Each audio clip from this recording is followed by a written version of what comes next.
Endure it, have it over with, and leave.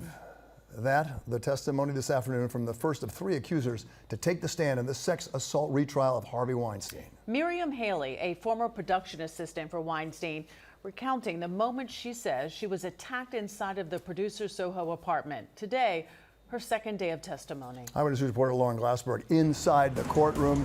She's now outside, and Lauren, we see a large FDNY response behind you. What's going on there? Yeah, before we get to the trial of Harvey Weinstein, I do want to tell you about emergency crews responding here to criminal court in Lower Manhattan. You can see emergency crews all the way down the block. This after reports that people inside the courthouse were exposed to some sort of white powder at about 4:30 today.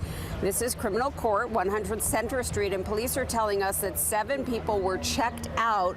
We understand that there were no issues. We didn't see anyone transported or in distress. But again, there is a sizable police presence here, as well as hazardous materials vehicles. We do want to note that this has absolutely nothing to do with the Harvey Weinstein case that is being heard in court here. And more on that right now. This is Harvey Weinstein's retrial. The New York Court of Appeals overturned his rape convictions last year and ordered a new trial. And today, jurors heard some really graphic testimony from Miriam Haley. She is one of 3 women who say they were victimized by Harvey Weinstein.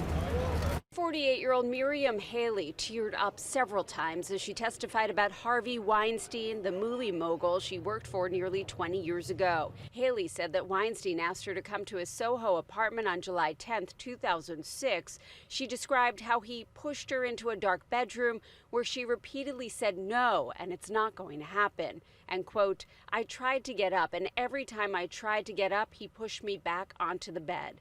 Haley says she told Weinstein she was menstruating, but she says he still forced himself on her orally. She testified, "In the end, I just decided to check out and endure it." But she told her roommate about the incident and considered notifying the authorities, but said, quote, "My thoughts were that this person was very powerful in the entertainment industry, and I risked having both the industry and the media turn against me." Haley also described agreeing to meet with Weinstein later that July at a hotel. She hoped to regain some control over her situation, but instead, she says he again forced her onto a bed and that, quote, "In that moment, I just felt so stupid. I kind of just went numb. He proceeded to have intercourse with me, and I lay there like a dead fish."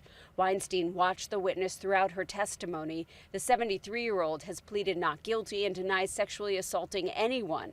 Haley's attorney, Gloria Allred, says her client was in a no-win situation when it came to Weinstein. What do you do in a situation like that?